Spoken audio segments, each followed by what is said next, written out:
Twin cosplayer because she did it. It's a long way of saying that you get some freedoms, but then, look, you're part of a bigger universe. And sometimes you're going to do something, I want to do something, and they're doing something in Batman, or you're borrowing a character from another book, so you can only do so much. I probably got more flack off Deadshot not having his handlebar mustache, which I was gonna ask. Nothing to do with. Oh, wow. Look at me. You don't think I would want a handlebar mustache on my character? When I first saw the first art, I too was taken back at first. I was like, wait, whoa, what happened, And I think that in effort to make the characters feel fresh and younger in the beginning of their careers, stuff like facial hair was taken away, and Amanda Waller, miraculously lost 200 pounds. So, I said this earlier to an interviewer who asked me the question, when I saw reviews start and say, oh, well, Deadshot doesn't have his handlebar mustache and skinny Amanda Waller, and I was like, you're not even giving the story a chance. You're judging it based off of these things that I had nothing to do with. And once again, these are choices that Jim Lee made. If you want to go against Jim Lee, who is one of the most brilliant artists of our time, and will go down in history as one of the greatest comic book artists, these are choices they made, and I wasn't going to be the first one to fight with them about it. And I also think it's sort of reintroducing these characters to a new generation. I understood their thinking behind it. So, with Deadshot, only towards the end of my arc was I able to sort of start tackling a little more stuff with Deadshot, because, as you said, they had plans for him in other places. So they were very careful. I would pitch a lot of Deadshot stuff. And, in book 19, there's a moment where Unknown Soldier shows up and says to him, you with your devil dog training and your League of Assassins and all that, and for an audience, it's all coming out really quick, but that's like some backstory for him. I had a whole plan for that I never got to use. So it was my only chance to sort of reveal it. There was a whole... Will you use that sort of plotline in the future? Yeah, I hope so. I hope Alec... In the main book or something like that? I hope whatever they end up doing with it, I hope it becomes part of it. Early on in the book, I introduced that he had a daughter. And I was going to see more of that storyline through, but I was then, a lot of times what happens too, especially with these books, is you have your storyline and you're going down a line of thought and this is what you're plotting to do, and then what ends up happening is you turn around and all of a sudden they're like, hey, we're doing this Joker thing. So two stories are going to be taken away from that. Or, hey, we need help with this book, so, come help us with this book. And so that your plot keeps getting taken off, so you can go do these other things. And then before you know it, you're 20 books in and you haven't still had a chance to tell these stories. So it's a long way of saying yes a little bit, but there's also, these guys are huge corporations and companies, and they have to worry about all the books. And hey, I understand that. I'm a gun for hire on these things. I don't own these. They're letting us play with their characters and their chess pieces. So I push as much as I can, but I also realize that there's going to be limitations on it. Thank you. Thank you.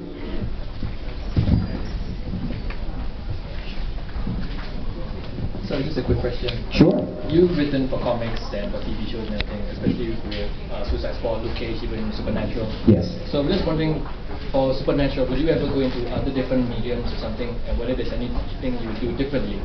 So let's say, would you write Supernatural in comic books or for movies or something, and if there's anything, would you do differently? Oh, you're saying if I had the chance to write Supernatural? I was asked to write the Supernatural comic book, but I actually turned it down. Only because I felt like I had already done the medium and I had done the show. If there was a movie, once again, it's not my show. So I can't sit here and say what I would do with it, because I don't think that's really up to me. It's a show that someone else created. With that said, I think because every medium is different, you do have to do different things with it for it to survive. And I think, if you did a movie, my guess is they would call all of us writers into the room and say, hey, we're doing a movie, what do you think? And I guess one of the things I would say is there's core things in the show that work, but obviously in a movie you have to do bigger things, The stakes have to be higher, though I don't know. We've saved the world, we've closed the gates of hell. I don't know how much bigger, we've stopped the apocalypse, so we have to top all those things. I don't know how you do that. We do pretty big things for a small TV show. I'm not sure if you guys realize that our budget compared to other shows is, we don't have Games of Thrones money.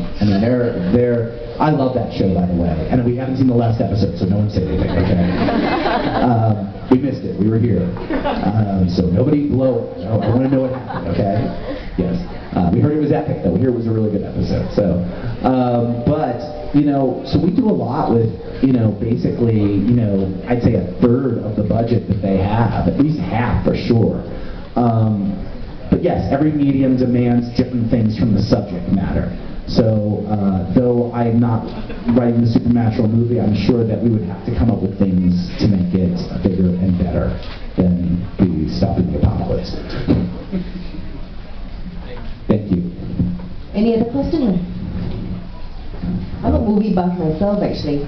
So I'd just like to know, would you think, is there any way possible to turn Harley Quinn into a movie lead character? Because I've been missing out on female lead characters in movies. There's Daredevil, there's a whole bunch of them. There's a woman that's called Elektra, and she's actually in the movie version. In the movie version, but she's an amazing comic book. And actually, along the side with Harley Quinn, where does Mia come into the picture, actually, in your depiction of Harley Quinn? Yeah. Where does Mia, my wife, come into the depiction of it? Yeah. Well, you know, it's funny you say that, because obviously you can't see all the makeup on her right now, but she actually is wearing a clown outfit under everything she's wearing. Actually, I say this all the time. I like strong women. I'm attracted to strong women. I like writing about strong women. So my wife has a lot of influence on that. Yeah, she. So I have to be careful what I say, guys, because I'm going to go back after this to the hotel room and want to make it back from Singapore. But no, I also, in the movies, I've always been attracted to, you know, that femme fatale character. I always say this, when I was in college, guys would have posters of, like, Marilyn Monroe on their wall. I had a picture of Lauren Bacall, you know, like, that was what drew me. I love that sort of rat-a-tat, sort of hard-smoking, hard-drinking, I'm a dame, I can keep up with you type kind of thing. So I like writing characters like that, for better or for worse. I introduced two characters to Supernatural that have become fan favorites. One's Abaddon, who is a Knight of Hell, and she is a great character that I loved and thought was great. And Chrissy Chambers, who is a young female hunter, but also is more on the side of not the precious little girl, but can, I always like that girl in, did all the kids leave? I always like that little girl in Kick-Ass, you know, like I thought, she's awesome, like, you know, I was like, I would love to write a character like that. So Mia has a lot of influence on those characters. I always try to make them strong and smart and diverse, but I have a daughter, you know, so she's going to read these one day, and I want them to sort of be well-rounded characters. With that said, you said a Harley Quinn movie. I actually think Harley would be great for television. It'd have to be a cable show, but I think Harley would actually serve. I think some characters work better on TV. This is my shout out to Marvel Comics. Stop making Punisher movies and make an HBO Punisher TV show. It would kick butt.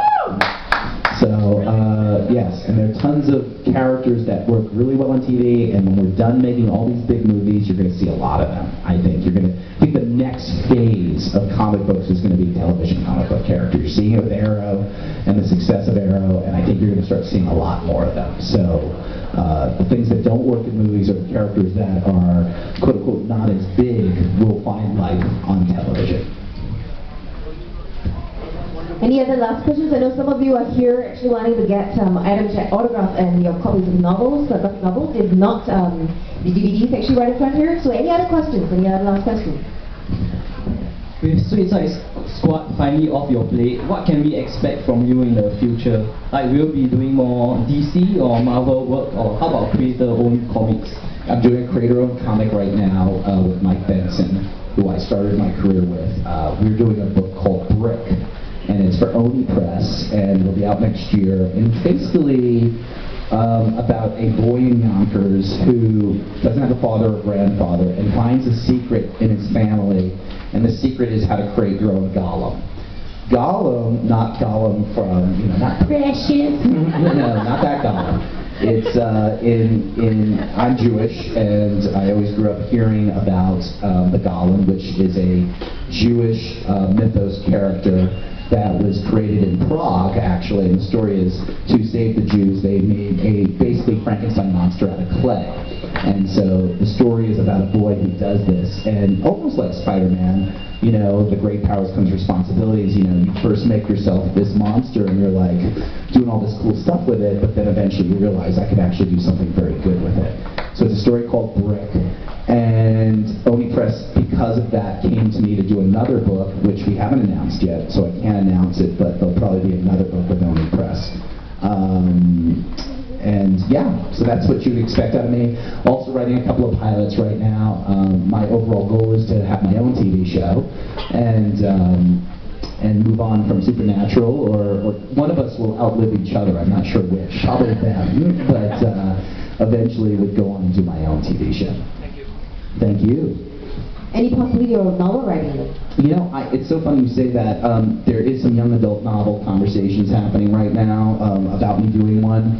You know, like writers, I think you put things out into the ether and you see what comes back to you. And these things take a while to come alive sometimes. So we've been discussing one, and I would love to. It's one of my passions. I would love to write a novel. And I have a bunch of ideas for it, so hopefully that'll come to fruition. Just make sure you come back here for book signing session There you when go. that's published. Yeah, There you after go. all the books are here. Back to Singapore. All right, any other final questions? Any other final questions? Yo, okay. This is about race, since we've already covered gender.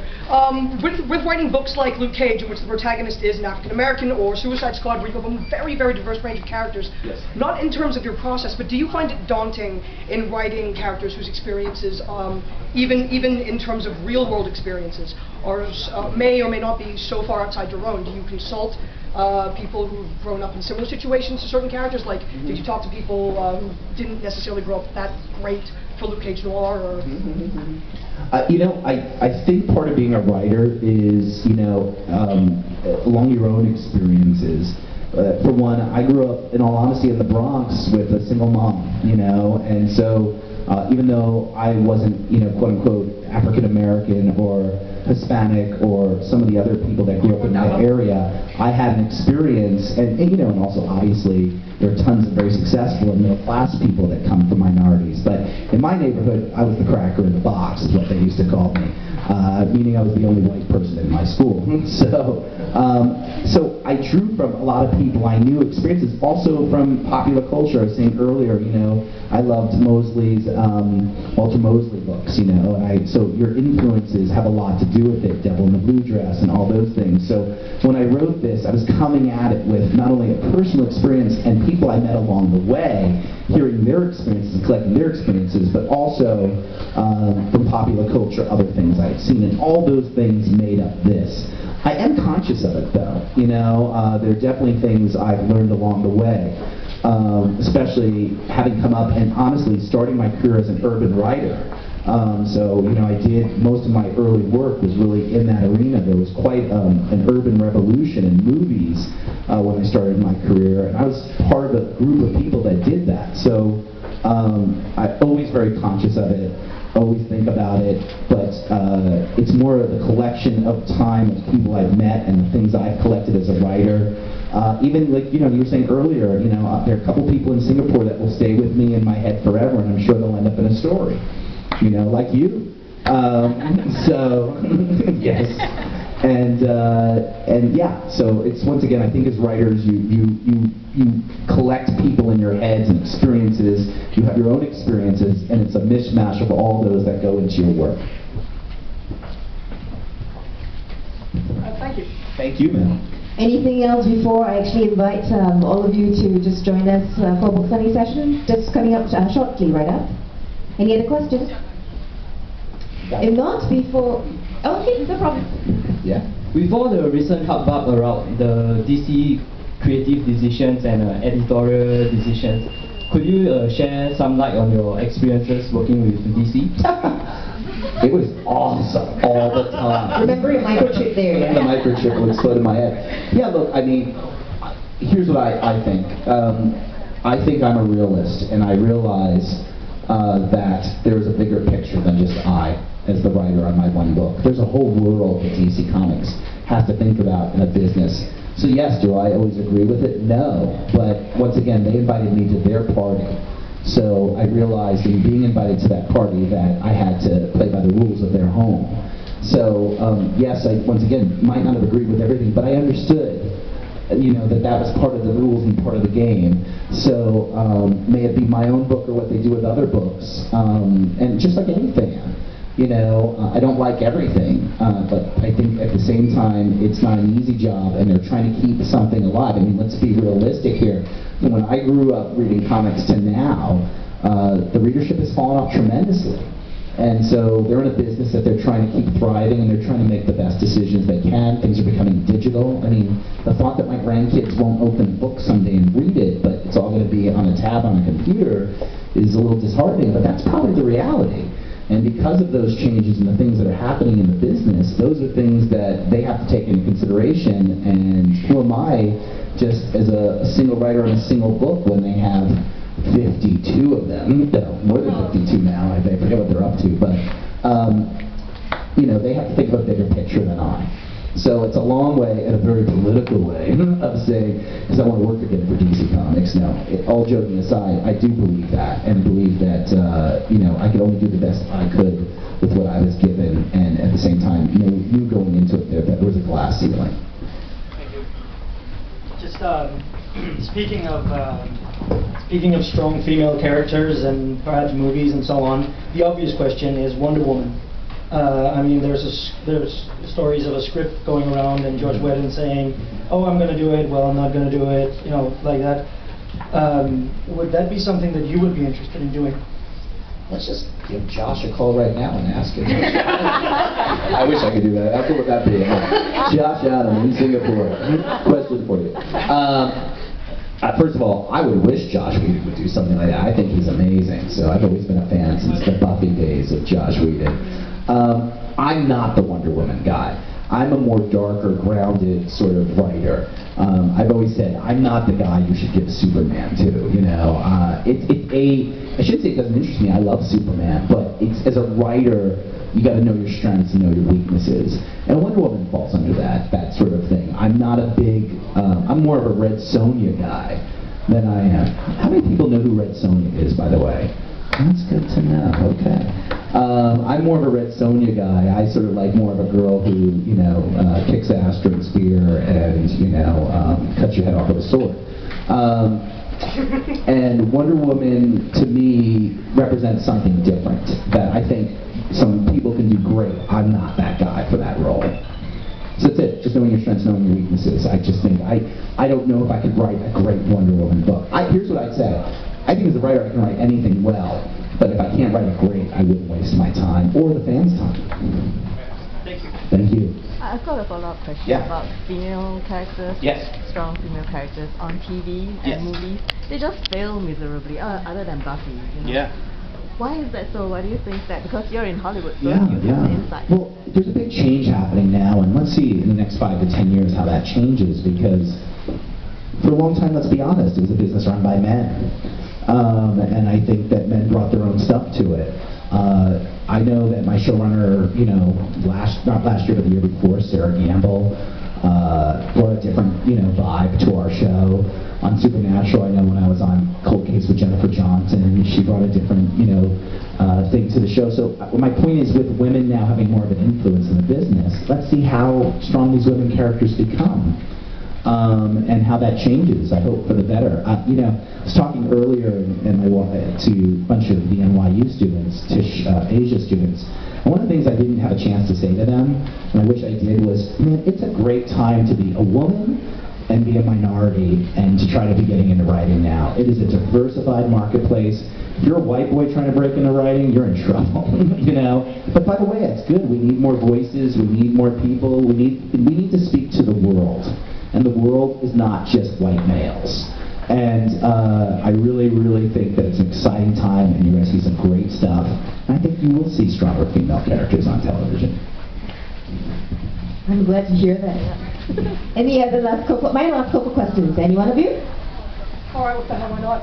Yeah, but why not? Because once again, Adam Glove is here for an exclusive public appearance only, because he's actually here for NYU Tisch School Talk. He's been here since Sunday, and I think you're going back tomorrow? Monday. On Monday. So just take this opportunity and speak with him directly. Yeah. In terms of writing your characters, earlier you mentioned you, as a writer, you collect people in your head and you see different aspects of them, and that's how you channel them into your characters. Yeah. When you write someone like, say, Dean Winchester, Yes. how is that different for you writing someone like, say, King Shark? I mean, are there going to be elements of people that you've seen and observed in both of those characters? Or is it more likely that one is just going to be completely one dude that you used to know in high school, or one dude, or a guy you used to share a room with in college? Well, you bring up a great point, which is, I think what all of us love about Dean is we all wish we were Dean. So you're writing the character, someone was asking this earlier, I mean, Dean just kicks ass, he's just so awesome. You know, it's like every time... Jensen Ackles is ridiculously attractive. Yes, that doesn't hurt. Straight male. Yeah, by the way, you should meet him in person. I mean, you I'll help really... you out. Yes. I'll show you the pictures later. So, at the end of it, but my point to that is, he is. You meet him and you're like, wow, you're even good looking in real life, and you're nice. Oh man, I'm gonna go hang myself. And you're tall, you know, which is really rare for TV or movie actors. So, yeah, I think at the end of the day, when you write someone like Dean, you're writing your fantasy. You're sort of writing, like, Dean gets to say and do and be all the things you wish you were. And so you're always writing him from sort of your id, you know, and so with him it's easy, you know, it's literally, I shouldn't say easy would be the wrong word, but you're writing you're writing from a place of strength in a way, because you're writing like this fantasy of who you see yourself as. And we all talk about it in the writer's room, especially the guy writers, you know, we just all love writing Dean. He's fun, he's crazy, he can say whatever, he can joke, he can be serious, he can be all that. In all honesty, and this, I feel bad sometimes for Jared, because it's a little harder to write Sam, but that's because in some ways Sam's a little more complicated. Do you still enjoy writing Sam? Oh, love writing Sam. You know, I loved Soulless Sam last season. You know, I know a lot of people didn't, but I really enjoyed that, and I thought Jared killed it. Killed writing that. You know, we'd write it and the stuff would just come back and the character was amazing, and he did such a great job. Both these guys right now are so tuned into these characters. It's absolutely amazing. And you know, this past season we had another change at the helm. Jeremy Carver came in and he did Being Human on Sci-Fi, and he was a writer on our show, left to do that and came back, and he really brought a new energy and freshness to the show, and I think that's why we got another season and hopefully another one after that. And I don't know a king shark. I don't. I don't. No, I'm sorry. Yes. I don't know. I don't know a king shark.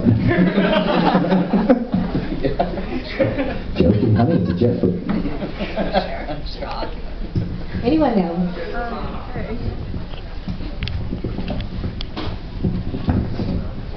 This is another supernatural question actually. Regarding, you know, like all the angels and stuff like that, would we ever get to see God? See who? God. Because Will we ever see God? Like That's a good question. Will any of us ever see God? I mean, like in the show. Well, lucky for you, I brought Ben Edlund with me. Ben, will we ever see God? That's like a Ben Edlund question. Ben would sit in the room and go, "We see God all the time. He's all around us. He's everywhere." I don't know.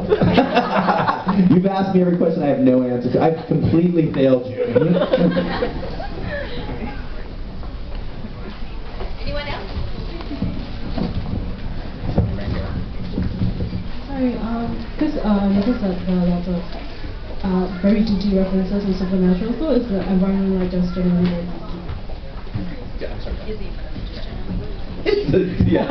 I'll tell you what, when I first went to Supernatural, I'd come off a show called Cold Case, which I don't know if you guys got that here. It was a procedural show and much more harder, Philadelphia cops. And, you know, I've always been a comic book fan, I've always liked horror movies, and I always saw myself with a sort of badge of honor of being a geek. And then I got in the Supernatural room and realized that I was not a geek. Because these guys really knew their stuff, you know. There's literally guys in my writer's room who have the pencil holders and stuff like that, and wear the Star Trek shirts but the fun of it is yes, we geek out big time. I mean, Robbie Thompson is, I lie to you not, like he shows up dressed like, you know, an Ewok from Star Wars and sits in the room, and every time there's a Star Wars joke, it's Robbie Thompson. And Andrew Dabb plays Dungeons and Dragons, I think, till this day. He probably has his little group that he plays with. He tells me he's, you know, out on a date, and I'm like, all right, your Dungeon and Dragon, you know, 28-hour marathon that you're doing. And so, yeah, there's some serious geekism. At the same time, there's some of the smartest people I've ever met in my life, really have, and great writers, incredibly well read. It's one of the smartest groups I've ever been in, most diversified. I think there's some really great actors on the show, and I think a lot of people watching it Yeah, and it shows. I mean, you know, and I told this story earlier, you know, as writers, you leave shows and then you go out and try to get another show. And I had I was very fortunate. I had a few different offers, but the two big offers I had was NCIS LA, which in America is a big hit show. It's on a big network. And then Supernatural, which is a bigger show internationally, but isn't as big a show. In America, it's more of a cult hit on a smaller network. And I told my agents I wanted to go to Supernatural, and they called me and said, "What? Like, are you crazy?" And I was like, "It's a great show. It's really well written." I was already a fan of the show. I think it's smart. And as much as I like LL Cool J on NCIS LA, I just couldn't write that show. I wasn't as motivated to write the show. I didn't think it was well written. And I also thought that genre was going to explode and get bigger. This is before Walking Dead, and this is before all, you know, Games of Thrones. And I was right, you know. I wish I was that right about Wall Street, but I was really right about genre becoming a bigger thing. So it's a long way of just saying that, yes, super smart people, incredibly well read. I learned something almost every day I go to work.